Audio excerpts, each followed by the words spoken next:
लोगों को ना संसार बहुत अच्छा लग रहा है, क्योंकि ये गुड़ की तरह है।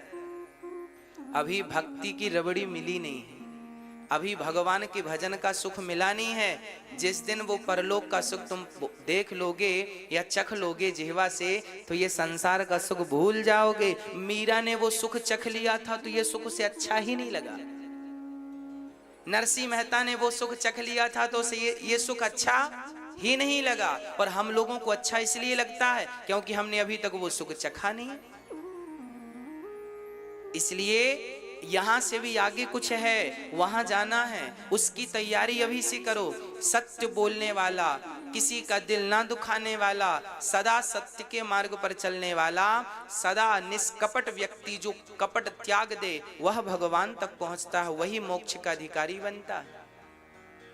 नहीं तो ये जन्म मरण का चक्कर कभी नहीं छूटता। कबीरदास जी एक बढ़िया सा दोहा गाते हैं, आपको भी याद है, गाओ मेरे साथ। चलती चक्की देख कर दिया कबीरा रोय, दो पाटन के बीच में साबुत बचा न कोय। ये कबीरदास जी कह रहे हैं। क्या कह रहे? चलती चक्की देख के। अब कबीरदास जी वाला चक्की देख के क्यों रो रहे हैं? दिया कबीरा रोय, कबीरदास जी रो रहे हैं। अब आपको समझ में नहीं आया, चक्की चलती देख के कबीरा क्यों रो रहे हैं? अरे कौन सी चक्की? ये वाली चक्की नहीं, गेहूं पीसने वाली। एक चक्की में दो पहिए होते हैं। चक्की में पहिए कितने होते हैं? दो पार्ट होते हैं ना। एक पार्ट है जन्म और एक पार्ट है मृत्यु। ध्यान से समझिएगा, कबीर जी की भाषा है, कठिन हो सकती है। एक पहिया है जन्म का और एक पहिया है मृत्यु का। हम सब जन्म और मृत्यु के पहिए में पिस रहे हैं और हम सभी बार बार यही आद्य शंकराचार्य जी गा रहे हैं।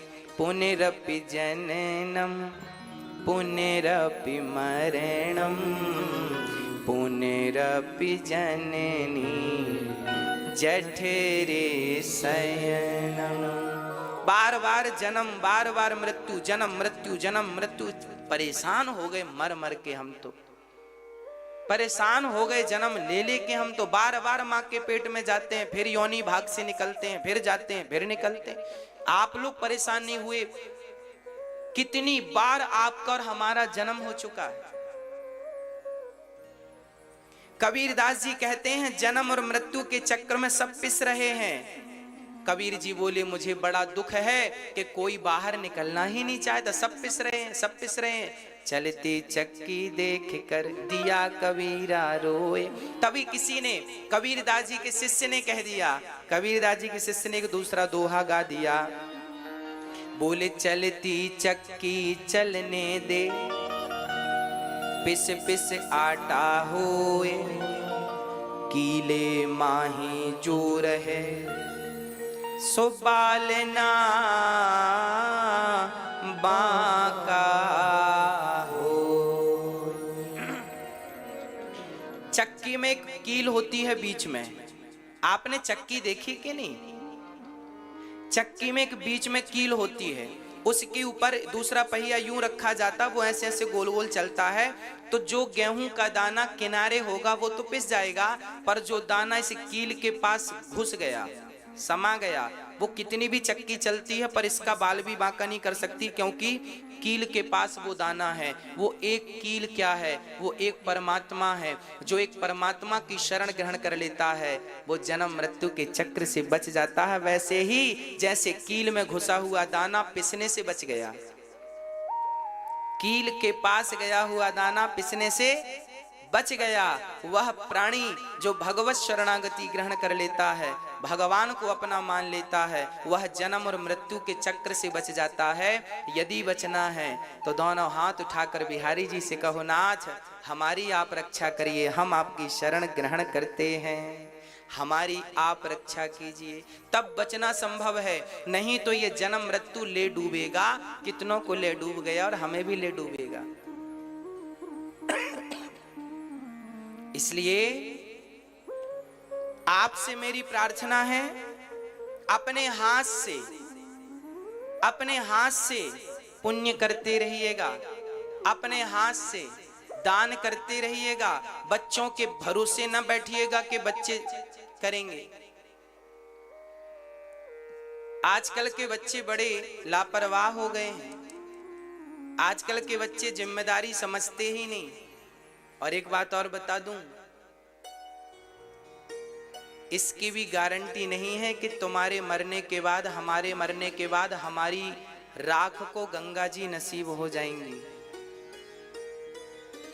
हाँ, इसकी कोई गारंटी नहीं ले सकता।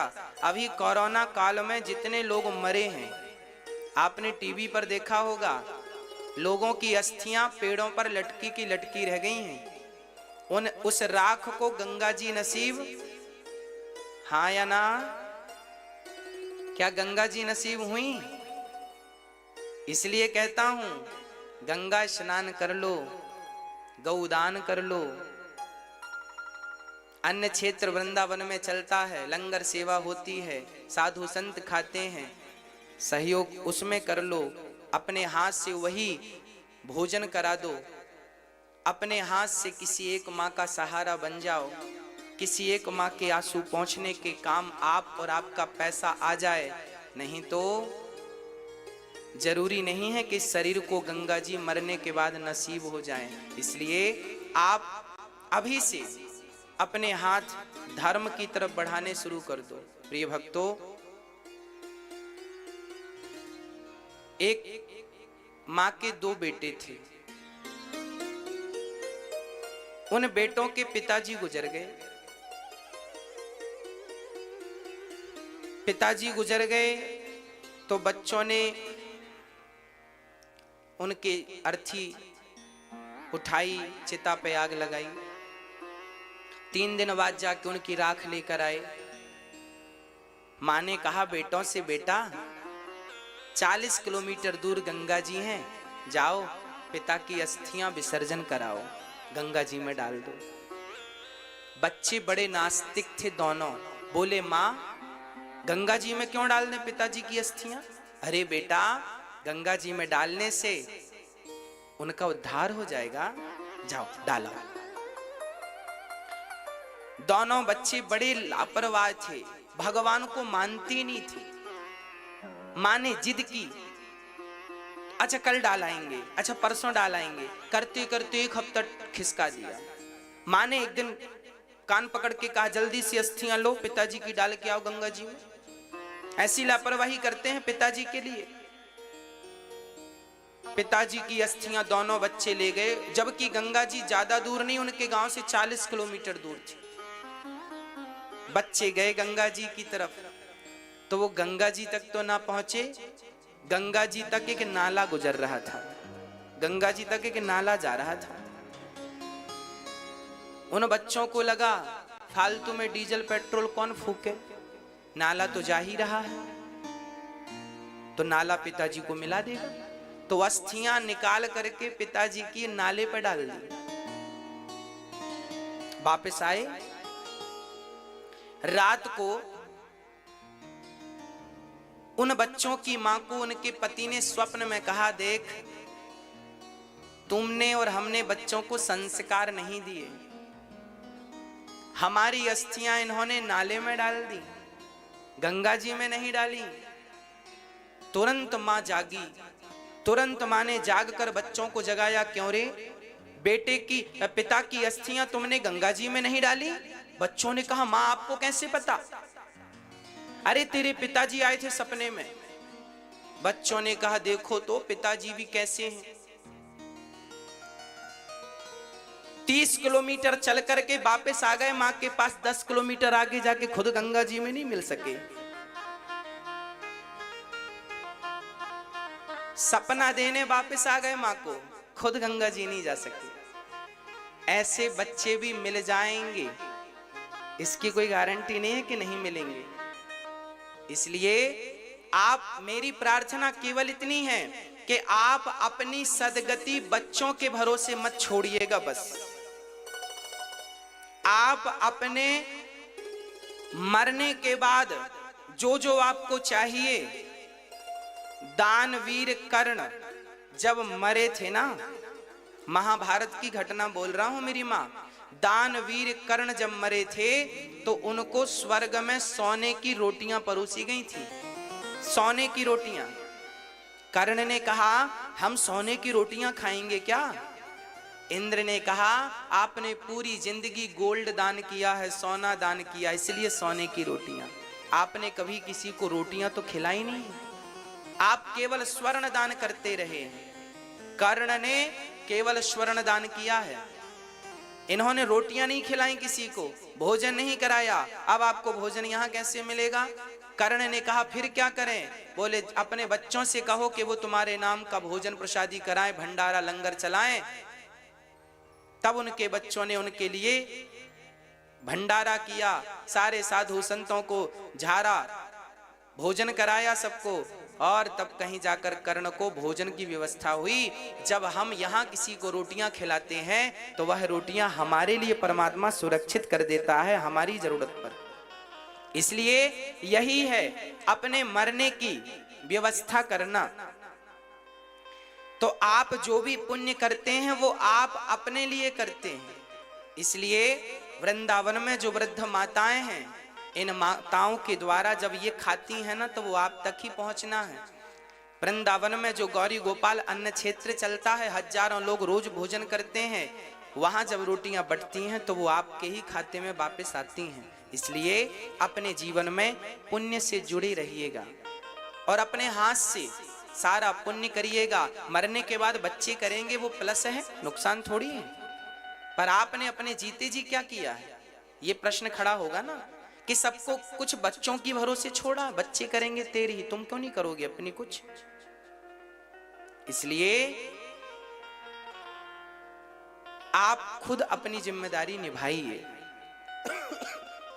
प्रिय भक्तों, मनु जी महाराज के दूसरे बेटे का नाम है प्रियव्रत। प्रियव्रत जी का वंश बड़ा अद्भुत है। प्रियव्रत जी के वंश में प्रियव्रत जी का विवाह विश्वकर्मा की पुत्री वरहिष्मती से हुआ। इन्हीं के वंश में हुए हैं ऋषभदेव जी। ऋषभदेव जी के 100 बच्चे हुए। ऋषभदेव जी ने अपने सारे बच्चों को उपदेश किया, सारे बच्चों से कहा नायम देहो देह भाजाम्रलोके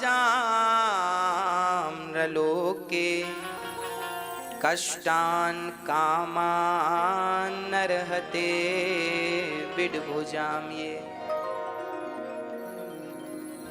सारे बच्चों को बुलाया और एक पिता, जब पिताजी मरने लगे तो उन्होंने अपने बच्चों से यही कहा कि बेटा ये शरीर क्यों मिला है? कभी तुमने सोचा है? आप लोग भी अपने बच्चों को बैंक बैलेंस बाद में दिया करो, प्रॉपर्टी बाद में दिया करो, पहले प्रॉपर्टी संभालने के संस्कार तो दे दो। संस्कार नहीं दोगे तो प्रॉपर्टी मिट्टी में मिला देंगे, हाँ या ना? इसलिए बच्चों को संस्कार देना सीखिए। एक सर्कस था, आजकल तो सर्कस बंद हो गए। आपने कभी सर्कस देखा है? पहले बहुत सर्कस होते थे, हम लोग जाते थे देखने के लिए। सर्कस में शेर हुआ करते थे, हाथी हुआ करते थे, वो अपना गेम खेल खेल के हमारा मनोरंजन किया करते थे। एक सर्कस था, उस सर्कस में 12 शेर थे। अचानक सरकार ने गाइडलाइन जारी की कि अब भाई सर्कस नहीं होंगे, क्योंकि सर्कस में शेरों को बंदी बनाया जाता है और उनको टॉर्चर किया जाता है। जाओ सारे शेरों को जंगल में छोड़ दो। सारे सर्कस, भारत के सर्कसों पर बैन लग गया, आज भी लगा। एक व्यक्ति के बड़ा सर्कस था, 12 शेर थे। उसे पता चला कि सरकार ने रोक लगा दी, तो उसने अपने सारे शेर जंगल में छुड़वा दिए। एक ट्रक में भरवाया और जंगल में छुड़वा दिए। 15 दिन बाद खबर आई कि उन 12 शेरों में से 8 शेरों का शिकार जंगली कुत्तों ने कर लिया। जंगल के कुत्तों ने शेरों का शिकार कर लिया। अब इस पर टीम बैठी, रिसर्च टीम, कि शेरों का शिकार कुत्तों ने कैसे किया। तो बाद में पता चला कि ये शेर जो थे ये सर्कस के शेर थे, बने बनाए मीट को खाने के आदी हो गए थे। मांस के टुकड़ों को मालिक डालता था, चट से खा लेते थे। वो शिकार करने का टैलेंट भूल चुके थे सर्कस में रहते रहते। कैसे शिकार करना चाहिए, कैसे गला दबोचना चाहिए, वो शिकार करने का टैलेंट भूल चुके थे। और जब हुआ ये कि वो शिकार करने का टैलेंट भूल गए तो कुत्तों को लगा भूखे मर ही रहे हैं, इनको ही खाएं। तो कुत्तों ने शेरों का शिकार कर लिया और 8 शेर मारे गए। याद रखना मेरी माँ, जो माँ बाप अपने बच्चों को बहुत प्रॉपर्टी, बैंक बैलेंस, बहुत सारा पैसा छोड़कर जाते हैं, एक्चुअली वह माँ बाप अपने बच्चों को सर्कस का शेर बना देते हैं। जो बाप की संपत्ति पर, बाप के टुकड़ों पर पलने के आदी हो जाते हैं, खुद के कमा के खाने का जो टैलेंट है भूल जाते हैं।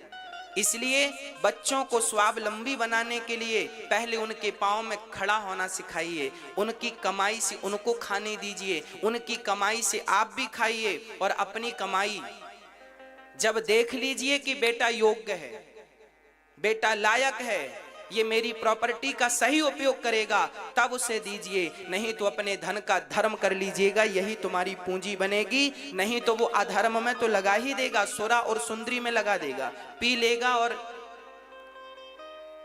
स्त्रियों का नाच नचवाएगा। विचार कर लीजिएगा बच्चों को धन देने के पहले। यदि आपका बेटा गलत आचरण करता है और गलत संगत करके आपके धन का दुरुपयोग करता है तो उसका पाप आपको लगेगा। आपने क्यों दिया गलत व्यक्ति को धन? क्यों दिया? गलत व्यक्ति को, गलत बेटे को बंटवारे में यदि वो योग्य है तो मिलना चाहिए, सपोर्ट होना चाहिए। पर दुरुपयोगी है, गलत राह पर है, तो कितना भी दे दो आप, मिट्टी में मिला देगा। देते जाओ, देते जाओ। इसलिए मैंने विदेश के किसी एक व्यक्ति के बारे में सुना था कि उस व्यक्ति ने, उसकी हजारों करोड़ की प्रॉपर्टी थी, 1-2 करोड़ की नहीं, हजारों करोड़ की प्रॉपर्टी थी, और एक ही बेटा था। और उस पिता ने हजारों करोड़ की प्रॉपर्टी सारी की सारी सरकार को दान कर दी। किसी ने कहा साहब आपका तो बेटा है और आप प्रॉपर्टी सरकार को दे रहे हैं, बेटे को क्यों नहीं? तब उस बाप ने कहा था कि मैंने जिस टैलेंट से हजारों करोड़ बनाए हैं वो टैलेंट मैंने बेटे को दे दिया। अब वो टैलेंट उसको दे दिया, अब वो चाहे तो हजारों करोड़ वो खुद बना ले। अब मैंने जो बनाया है मैं दान कर रहा हूं, जिस टैलेंट से कमाया है मैंने टैलेंट दे दिया है। भाई सूत्र ही तो कारगर होता है, सूत्र ही तो कारगर है। तो सूत्र दे दिया, कमाए बेटा अपना। मैं संपत्ति उसे दे दूंगा तो करेगा क्या वो? फिर तो उसे ये लगेगा कि पिता की संपत्ति है, बैठे बैठे खाओ, उल्टे सीधे काम करेगा, सुरा सुंदरी के पीछे भागेगा। जब व्यक्ति खुद से पैसा कमाता है ना, तब 2 पैसे की वैल्यू समझता है। और फोकट का मिल जाए तो उस पैसे की वो वैल्यू नहीं करता। हाँ या ना? हाँ या ना? इसलिए आप अपने बच्चों को पहले कमाने दीजिए, कंधे मजबूत कीजिए, उनको परखिए कि ये बच्चे मेरे कितने योग्य हैं। पहले से ना पकड़ा दीजिए उनको। मैंने 7वीं क्लास में एक पाठ पढ़ा था, मुंशी प्रेमचंद्र की एक कहानी मैंने पढ़ी, हमारी हिंदी की बुक में थी ये कहानी। मुंशी प्रेमचंद्र इसको लिख रहे हैं। कहानी का नाम था अपनी कमाई। अपनी कमाई। इस अपनी कमाई को किस प्रकार से लिखा मुंशी प्रेमचंद्र जी ने, जरा सुनिएगा। मैया बैठ जाइए शांति से, शांति से केवल कथा सुनिएगा।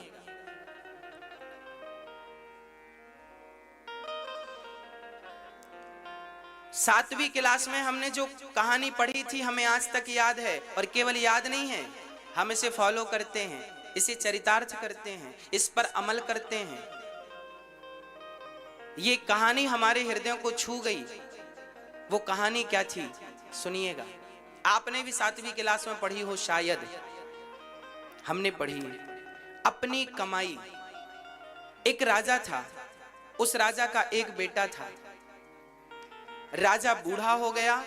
राजा को समय आया कि अब मैं अपने बेटे को राजा बना दूं।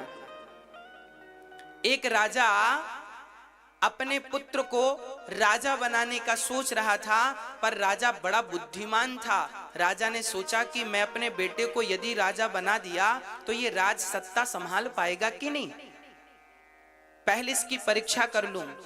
तो राजा ने अपने बेटे से कहा, जाओ तुम अपनी मेहनत से 2 पैसे कमा कर लाओ। एक राजा अपने बेटे से कहता है, जा अपनी मेहनत के 2 पैसे कमा कर ला। बेटा चला और माँ से कहा, माँ 2 पैसे दे दो। पिताजी ने कहा, कमा कर ला, मैं कह दूंगा कि कमा लाया। तो माँ ने जल्दी से निकालकर 2 पैसे दे दिए। बेटा गया, पिताजी 2 पैसे ये रहे। पिताजी ने उस 2 पैसे को भट्टी पर डाल दिया, ये ले। जब भट्टी पे डाला तो वो रोने लगा। पिताजी ने कहा, रोता क्यों है, जा कमा के ला, अपनी कमाई से लाना। बेटा फिर गया तो मामा जी से मांग कर ले आया। पिता ने फिर उसे भट्टी पे डाल दिया। फिर गया तो बुआ जी से मांग के ले आया। अब पिता ने बिल्कुल आदेश कर दिया, मेरे रिश्तेदारों में कोई भी इसे पैसे ना दे, और यदि देगा तो मैं भूल जाऊंगा कि वो रिश्तेदारी है, फांसी पर लटकाऊंगा। अब सब डर गए। कोई वो सबसे मांगे, माँ पैसे दो, माँ ने मना कर दिया। मामा पैसे दो, मामा ने मना कर दिया। बुआ जी पैसे, सब ने मना कर दिया।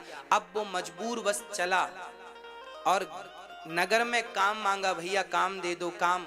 कहीं काम नहीं मिला। तब एक लोहा बिल्कुल गर्म किया था और घन पटकने वाले की जरूरत थी। है पटकते ना लोहे, क्यों घन पटकने वाले की जरूरत थी। वो राजा का बेटा था, सुकुमार था। राजा के बच्चे ने कहा, भैया जी काम मिलेगा, हमें 2 पैसे की जरूरत है। कुम्हार ने कहा, दिन भर घन पटकेगा तब तुझे शाम को 2 पैसा दूंगा। उस बच्चे ने कहा, ठीक है। अब दिन भर में उसे 2 पैसे मिलने हैं, और काम क्या है, गरम लोहे पर पटकना है। अब तो वो सुकुमार बालक जब घन को, हथौड़े को पकड़ा तो छाले पड़ने लग गए हाथ में। वजनदार पटक रहा है और उसकी गर्मी उसे जला रही है। उसका गोरा बदन दिन भर में ही झुलसने लगा और शाम होते होते बिल्कुल हताश हो गया। उठा बैठा, उठने की हिम्मत नहीं।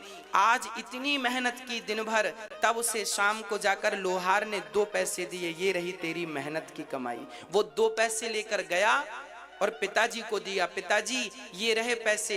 पिता ने उसे पैसे को लिया और फिर भट्टी पर डालने लगे। तो बेटा दौड़ पड़ा, पिताजी वो पैसे आपने भट्टी पर डाल दिए, मुझे गम नहीं, ये पैसे मत डालना पिताजी, मेरे सिर का पसीना पांव में गया है इस पैसे के लिए, इसे मत डालना। अब पिता ने हृदय से लगाकर कहा, बेटा अब तू राजा बनने के योग्य हो गया है, क्योंकि तू समझ गया कि 2 पैसे कैसे आते हैं। अभी तेरी माँ से तू पैसे मांग कर लाया तो मैंने उसे भट्टी पे डाल दिया, तू रोया नहीं, तू गिड़गिड़ाया नहीं, क्योंकि तुझे उस पैसे की वैल्यू पता नहीं थी, क्योंकि मांग कर लाया था। और जब कमा कर लाया तो उस पैसे की वैल्यू पता चली। तो मैं आपसे केवल इतनी प्रार्थना करता हूं कि आप कैसे भी करके अपने बच्चों को यह एहसास दिलाइए कि पैसे की वैल्यू क्या होती है। यदि आप ये एहसास दिला पाए तो आप सफल माता पिता हैं। नहीं तो आपके लिए शास्त्रों में एक चीज और लिखी है, माता शत्रु पिता वैरी, ये न वालो न पाठिता, न शोभते सभा मध्य हंस मध्य वको यथा। वो माता पिता दुश्मन हैं जो अपने बच्चों को संस्कारी नहीं बनाते। माता शत्रु है जो अपने बच्चे को योग्य नहीं बनाती, संस्कारी नहीं अरे पढ़ा लिखा देना बड़ी बात नहीं है, क्या संस्कारी बनाया?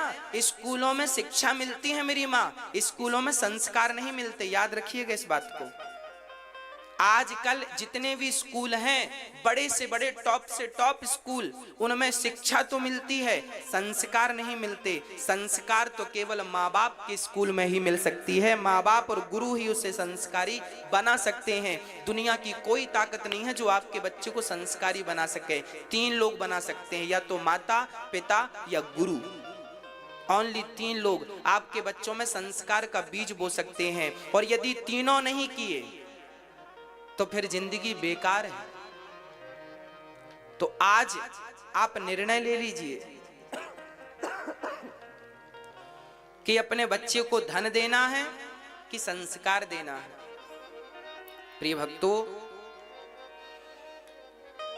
ऋषभदेव जी महाराज ने अपने बच्चों को उपदेश दिया, इतना बढ़िया उपदेश दिया कि 12 बच्चे, उनके 9 बच्चे तो योगेश्वर हो गए और बाकी बच्चे धर्ममय जीवन व्यतीत करने लगे। और ऋषभदेव जी महाराज भगवान का चिंतन करते करते भगवान के अवतार थे, सो भगवान में ही लीन हो गए। इन्हीं ऋषभदेव भगवान से जैन धर्म चालू हो गया, यहीं से जैन की उत्पत्ति हुई। ऋषभदेव जी इनके 24 तीर्थंकर में एक तीर्थंकर है। ऋषभदेव भगवान जो कि 24 अवतार में एक अवतार है। तो ऋषभदेव भगवान के सबसे बड़े पुत्र का नाम था भरत। भरत जी महाराज बड़े प्रेम से अपने राज्य का पालन करते थे। एक दिन अपनी प्रजा को इन्होंने भी संबोधित किया और प्रजा से संबोधन करते हुए कहा कि देखो, ये मानव का देह हमें क्यों मिला है? बहुत कुछ समझाया, कोई समझने वाला नहीं। तब भरत जी ने कहा, ये नामुमकिन है कि दुनिया अपनी मस्ती छोड़ दे, इसलिए ए दिल तू ही ये बेकार बस्ती छोड़ दे। भरत जी संसार का त्याग करके माता गंडकी के तट पर, जो नेपाल में बह रही है, माता गंडकी के तट पर श्री भरत जी महाराज गए और वहां भजन किया। भरत जी रोज भगवान का नाम जपते हैं, नारायण नारायण नारायण नारायण नारायण। एक दिन क्या हुआ, भरत जी गंडकी नदी में स्नान करने गए कि वहीं पर एक मृग का बच्चा, मृगी पानी पी रही थी। तभी एक शेर ने दहाड़ लगाई तो मृगी जान बचाने छलांग लगाती पानी में। उसी क्षण उसका गर्भ पानी में गिर जाता है और वो पानी में ही तड़प तड़प कर, मृगी तो मर गई पर नवजात बच्चा पानी में बहने लगा। भरत जी ने इस दृश्य को देखा, बचाकर उस बच्चे को अपनी कुटिया पर ले आए। मृग के बच्चे की जान बचाना बुरा नहीं था, पर भरत जी उस मृग के बच्चे को पाल लेते, अपनी कुटिया पर ले आए, घास खिलाए, उसको घुमाते टहलाते फिराते। अब जो माला जप रहे थे भगवान के नाम की, वो सारी माला छूट गई और केवल मृग का चिंतन चालू हो गया, मेरा मृग मेरा मृग मेरा मृग मेरा मृग मेरा। और मरते समय मौत आई तो भरत जी मृग को देखते देखते मर गए कि मेरे बाद मेरे मृग का क्या होगा। और मृग का चिंतन करते करते करते करते भरत जी के प्राण निकल गए। और जब प्राण निकले तो यमराज जी ने कहा, आप मृग का चिंतन करते करते आए हैं, इसलिए आपको मृग की योनि में जाना पड़ेगा। भारत जैसे ज्ञानी को भी मृग बनना पड़ा, केवल इसलिए क्योंकि उनकी मति मरते समय मृग में लग गई थी। अंत्य यामति सागति। आप लोग भी जरा सावधान रहिएगा, मरते समय यहां वहां मन ना डुलाइएगा, नहीं तो गति बिगड़ जाएगी मेरी मां। मरते समय बिल्कुल सावधान रहा करो। आप लोग भी मरते समय, भारत जैसा ज्ञानी मरते समय मन मृग में लगाया तो मृग बन गए। आप लोगों ने भी तो कुत्ते बिल्ली पाल रखे हैं, और कहीं कुत्तों बिल्ली में मन लग गया। एक सज्जन हमसे बोले, महाराज जी हमारा कुत्ता बड़ा ईमानदार है। हमने कहा, पूर्व जन्म में तुम्हारे दादाजी ही तो थे ये। उनको बुरा लगा, महाराज जी कैसी बात कर रहे हैं। हमने कहा, हाँ भैया, आपके दादाजी यही सोचते थे कि हमारे बाद हमारे घर का क्या होगा, घर का क्या होगा, यही सोचते सोचते मर गए। यमराज जी ने कहा, घर का चिंतन कर रहे थे तो जाओ उसी घर के कुत्ते बन के ताको।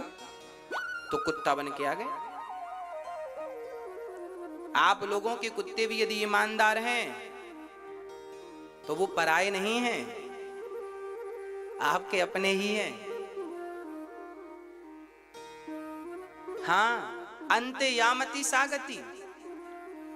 हम ये नहीं कह रहे हैं कि कुत्ते मत पालो, कुत्ते पालो, परंतु कुत्ता पालने के पहले एक गाय जरूर पालो। एक गाय की सेवा करो।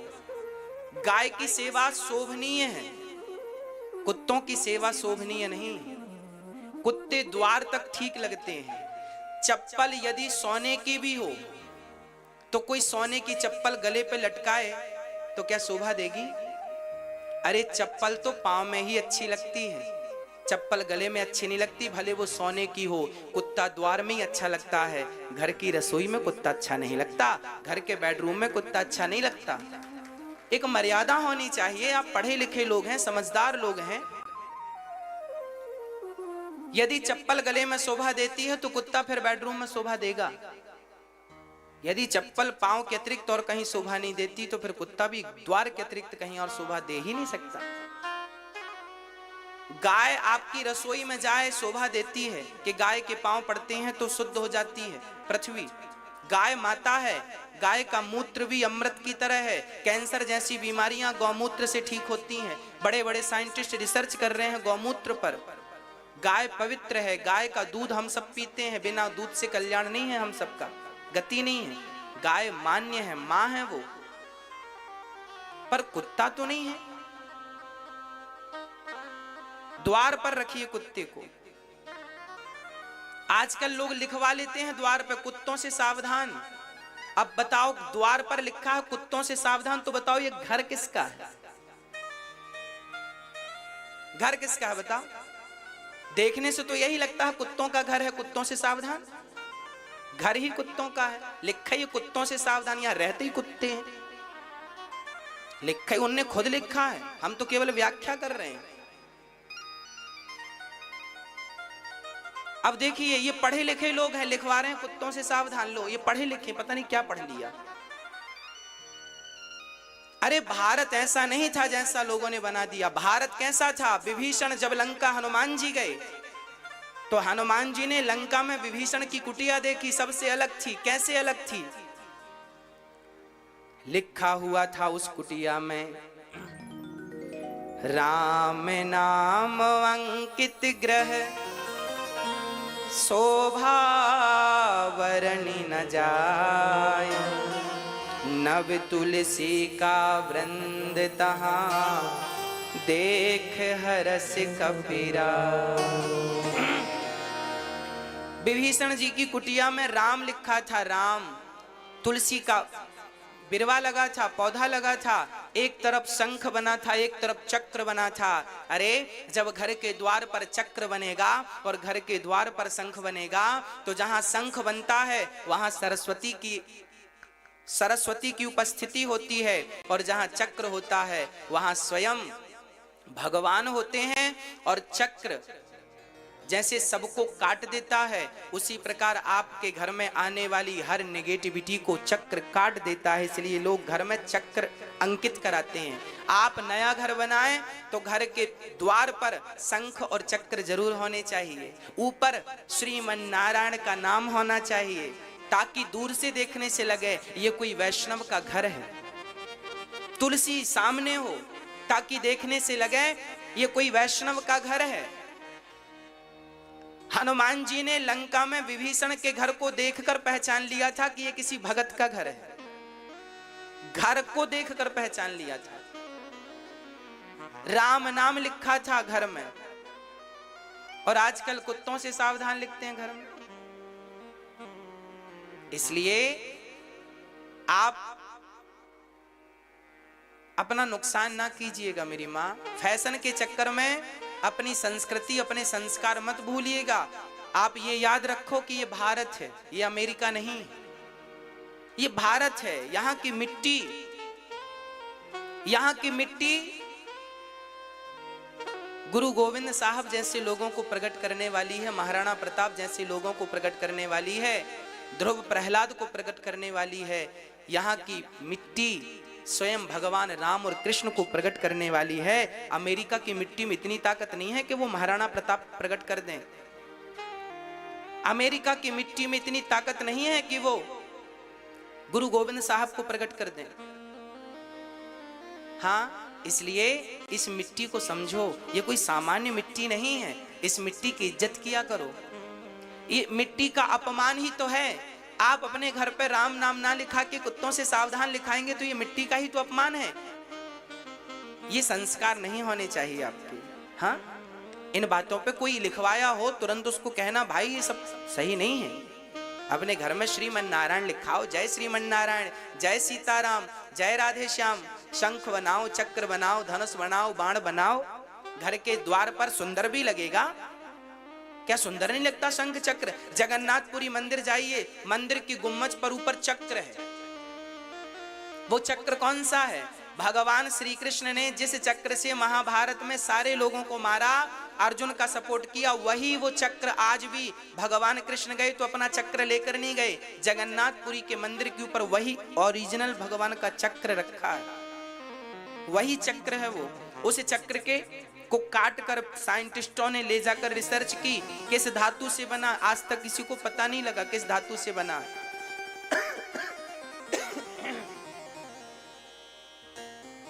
ये जगन्नाथपुरी का दर्शन आप कर रहे हैं, मंदिर का दर्शन कर रहे हैं टीवी पर। ऊपर चक्र जो ध्वजा लहरा रही है उसी चक्र पर स्थापित है। प्रिय भक्तों, आप अपने संस्कारों की ओर बढ़िए, अपनी संस्कृति की ओर बढ़िए।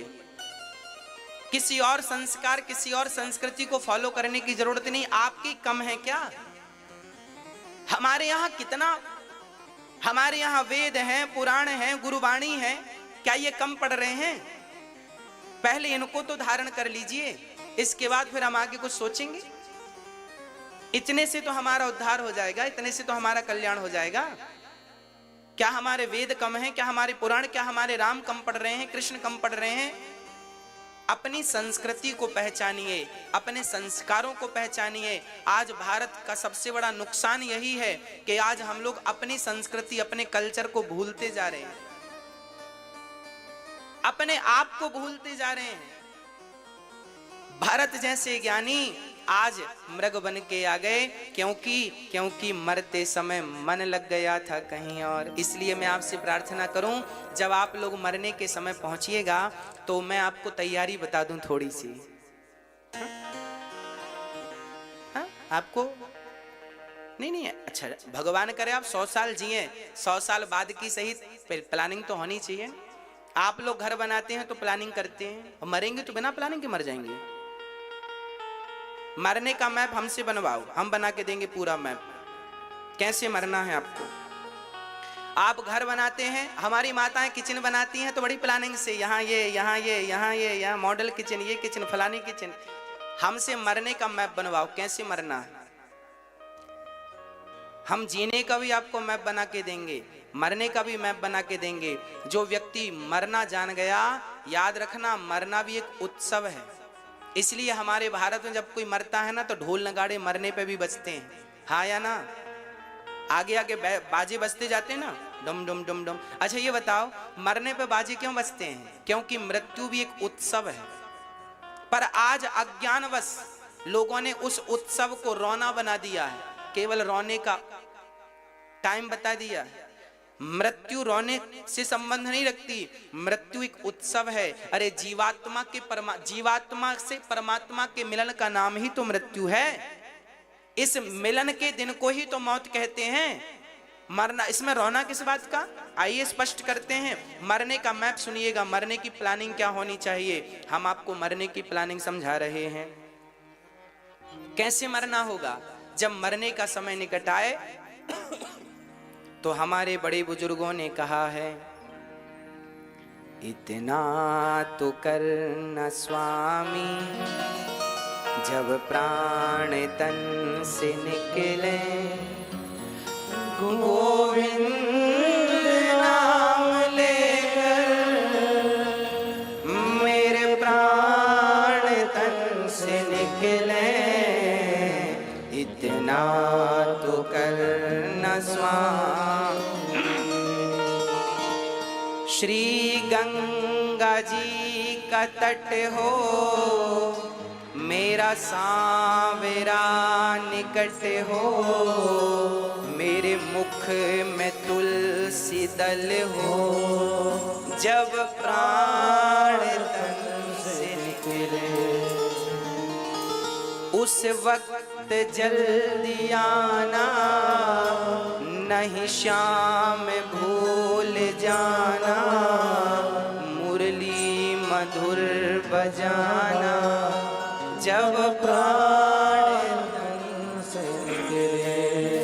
हे नाथ, जब मैं मरूं तो यमुना का किनारा हो, गंगा का किनारा हो, मुख में गंगा का जल हो, मुख में तुलसी का दल हो।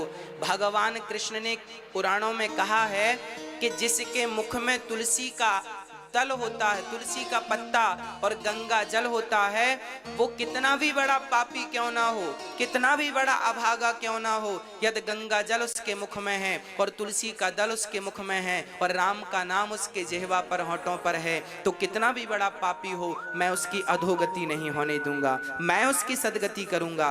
केवल केवल इन बातों का वो ध्यान रखे। इसलिए तुलसी,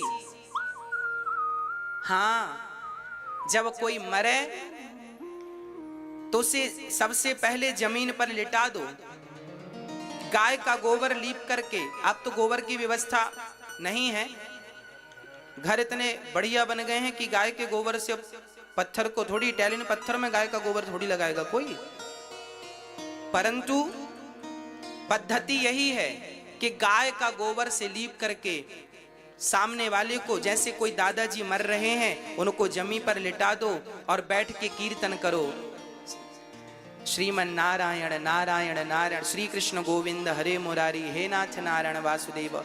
उस मृत्यु जिनकी होनी है उसके कान में भगवान का नाम पड़ेगा और वो नाम सुनकर मरेगा, तो उसके नाम के गया में श्राद्ध करने की जरूरत नहीं है, क्योंकि नाम सुन के मरेगा तो उसकी गति हो जाएगी, सदगति हो जाएगी, कोई दो मत संदेह नहीं है। और आजकल जब लोग मरते हैं ना, तो घर वाले, परिवार वाले, रिश्तेदार मरने भी नहीं देते। हाँ, एक सज्जन मर रहे थे यहीं, अब वो पड़े जमीन पर, गर्मी का समय था, अब रिश्तेदारों को पता चला, लोग आ गए रोते रोते। अच्छा, मरते समय आदमी गजब तरीके से, माताएं बहुत विशेष रोती हैं। जब कोई मरने लगता है ना, तो माताओं का बहुत विशेष रोने का प्रोग्राम रहता है, विशेष प्रकार का रुदन रहता उस दिन। ऐसा रोना ना पहले कभी किसी ने सुना था, ना आगे कभी कोई सुनेगा। बेटी के विवाह में भी ऐसा रोना नहीं देखा जाता जैसा किसी के मरने पर रोना देखा जाता। एक आदमी मर रहा था और गांव घर वाले रो रहे थे, और इतनी भीड़ थी, आदमी नीचे पड़ा है और गर्मी का समय है, उसको थोड़ा हवा आने दो, थोड़ा ठंडक मिलेगी, थोड़ा सांस मिलेगी उसे, और घेर के बैठ गए, रोने लगे, और इतनी धक्का मुक्की हुई, कई लोग तो उसके ऊपर गिर गए, और जब ऊपर गिरे तो बढ़ू निपट गए।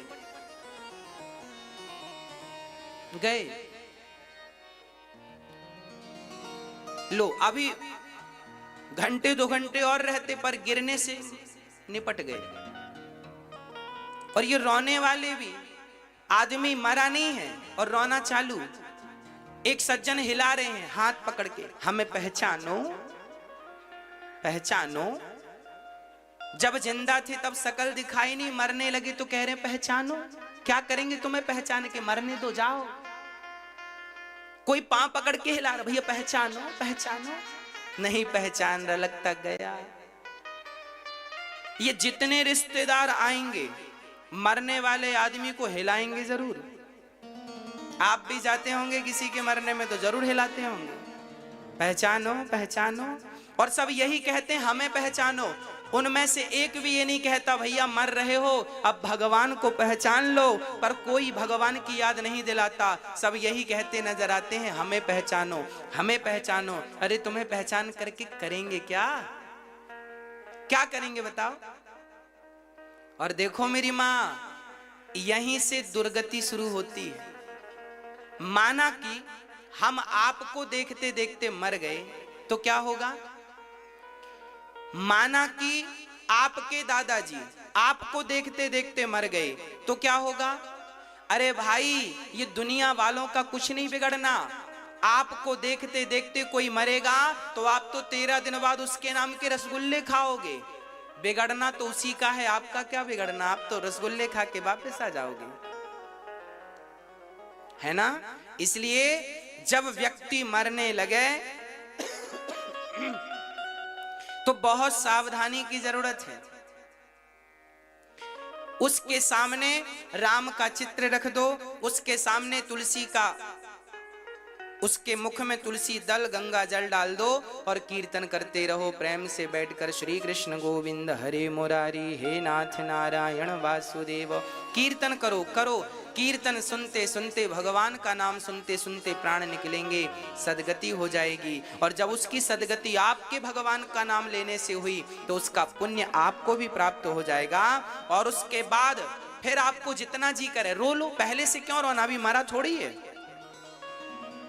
कीर्तन करो, अभी भगवान का नाम लो। अभी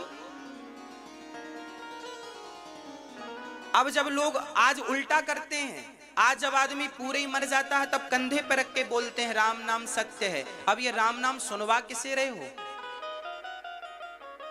जिंदा था तब तो तुम्हारे मुंह से निकला नहीं राम नाम, अब मर गया तो राम नाम सत्य। राम नाम सत्य तो है ही, झूठा थोड़ी है। अरे भाई, जिंदा था तब उसे राम नाम की जरूरत थी और अब मर गया है ना? ले जा रहे हैं लोग। अच्छा, मरने वाले व्यक्ति को जब ले जाते हैं ना तो वहां भी बहुत बड़ी शिक्षा छिपी होती है। हमारे यहाँ तो मुर्दे के ऊपर मखाने बरसाने की परंपरा है। आपके यहाँ है कि नहीं? मखाने बरसाते हैं कि नहीं? मखाने और पैसे भी, हाँ या ना?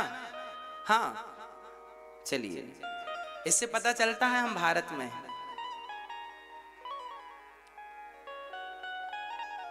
मखाने बरसाने की परंपरा है। अच्छा, किसी ने पूछा महाराज जी मखाने क्यों बरसाते हैं मुर्दे के ऊपर? इसके पीछे बहुत बड़ा कारण है। आज तक आपको पता ही, आपने भी देखा होगा मुर्दे के ऊपर मखाने बरस रहे हैं, पैसे बरस रहे हैं। मखाने क्यों? कारण है, मखाना जो होता है ना बिल्कुल फूला रहता है। मखाना कैसा होता है? बिल्कुल फूला रहता है।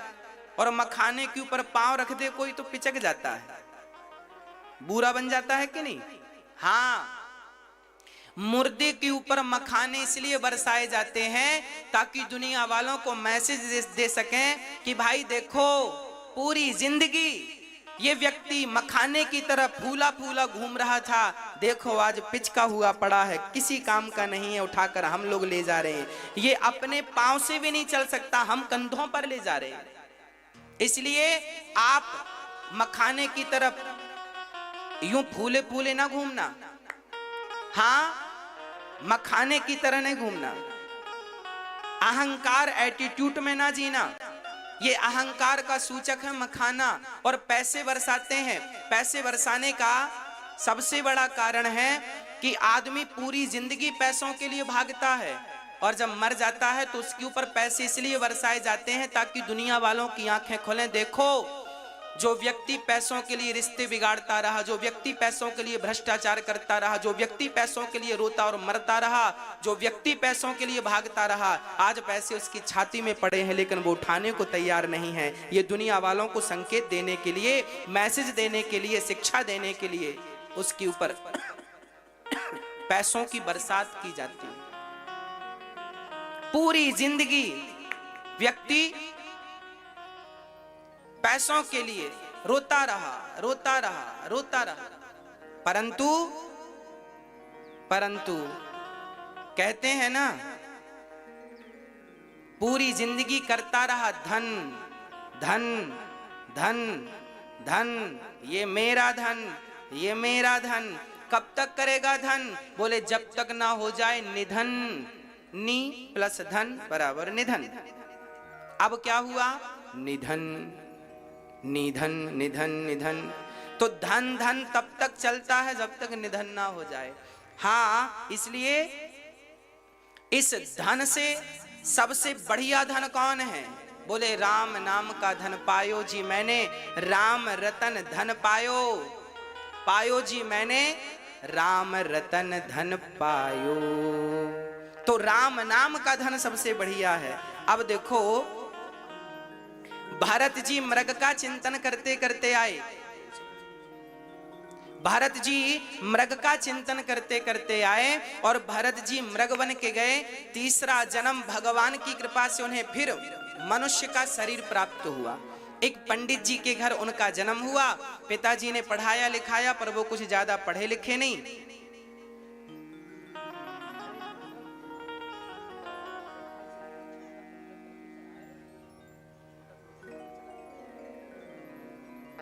हाँ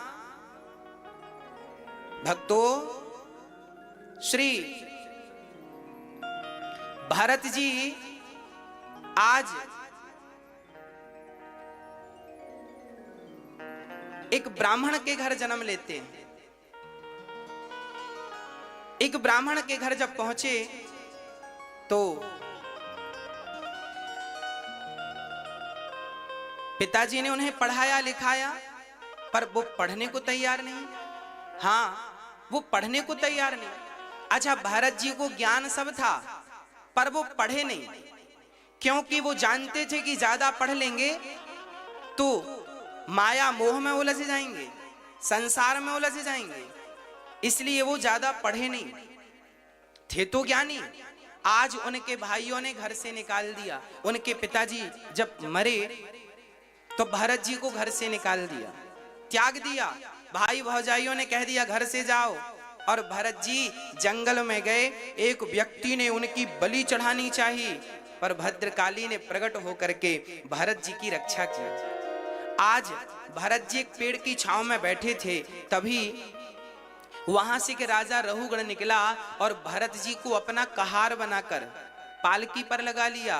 भरत जी पालकी लेकर चले पर सामने बहुत सारी चींटियां थीं। चींटियों पे पांव न रख जाए, चींटियां मर ना जाए, तो भरत जी ने छलांग लगा दी चींटियों की रक्षा के लिए। तो राजा रहुगण की पालकी सिर पे टकराई। राजा रहुगण बोला, क्यों रे, ये उछल कूद कौन कर रहा है? तब कहा, ये नया नया भर्ती हुआ है बिना इंटरव्यू का, यही उछल कूद कर रहा। अरे समझाओ। समझाया।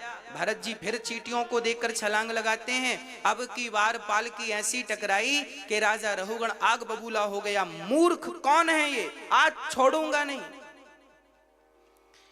आज मैं तुझे मृत्यु दंड देकर रहूंगा। आज भरत जी ने मन में विचार किया, इस मूर्ख को ज्ञान देना ही पड़ेगा।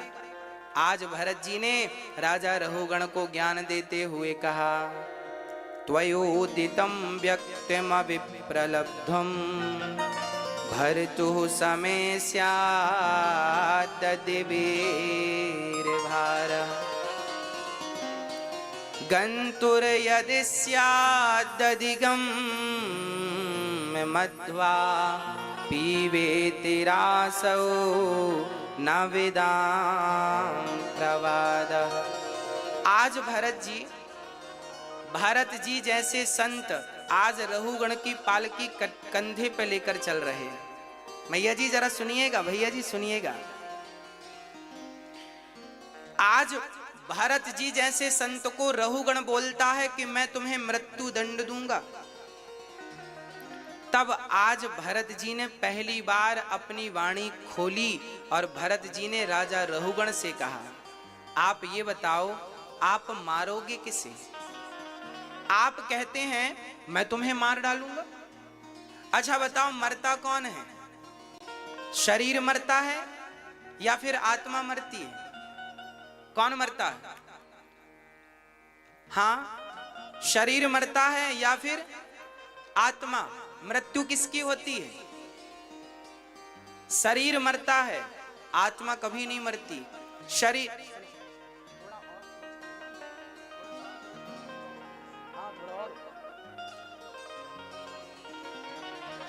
मृत्यु शरीर की नहीं, मृत्यु शरीर की होती है। आत्मा बिल्कुल अमर है, अजर है, अमर है, उसे कोई मार ही नहीं सकता। अच्छा, शरीर अलग है, आत्मा बिल्कुल अलग है। अब आप कहेंगे कैसे, तो सुनो। जैसे मोबाइल और सिम, बहुत ध्यान से सुनिएगा, ये विषय बहुत कठिन है, हम इसे बहुत कम शब्दों में समझाने का प्रयास करेंगे। जैसे मोबाइल है और सिम कार्ड है, दोनों अलग अलग हैं पर है एक दूसरे के पूरक। हाँ या ना, हाँ या ना, हाँ। उसी तरह हमारा शरीर जो है मोबाइल की तरह है और हमारी आत्मा जो है वो सिम कार्ड की तरह है। हमारा शरीर अलग है और आत्मा बिल्कुल अलग है, पर है एक दूसरे के पूरक। जैसे आत्मा, जैसे सिम के बिना मोबाइल काम का नहीं और मोबाइल के बिना सिम काम की नहीं, दोनों को एक दूसरे की आवश्यकता है। शरीर को आत्मा की जरूरत है और आत्मा को शरीर की, पर है अलग अलग सब्जेक्ट। आत्मा अलग है, शरीर अलग है। और आगे समझिए, आत्मा क्या है और शरीर क्या है, इसका भी मैं निरूपण करूं, सुनिएगा। शरीर हमारा कितने चीजों से मिलकर बना है? मैया जी, ओ मेरी माँ, कितने शरीर चीजों से? 5। कौन कौन? पृथ्वी, जल, वायु, अग्नि, आकाश। क्षित जल पावक गगन समीरा, पंच रचित अति अधम शरीरा। हम सबका शरीर 5 चीजों से मिलकर बना है और ये 5 चीजें जब हमें लोग ले जाकर जला देते हैं या जमी पर गाड़ देते हैं, तो हमारा ये 5 तत्व जो है ना, ये 5 में ही तो लीन हो जाता है।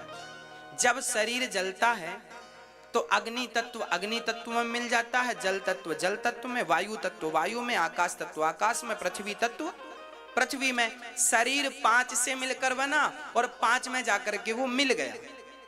जैसे घड़ा मिट्टी से बना और घड़ा टूटा तो कहां मिला?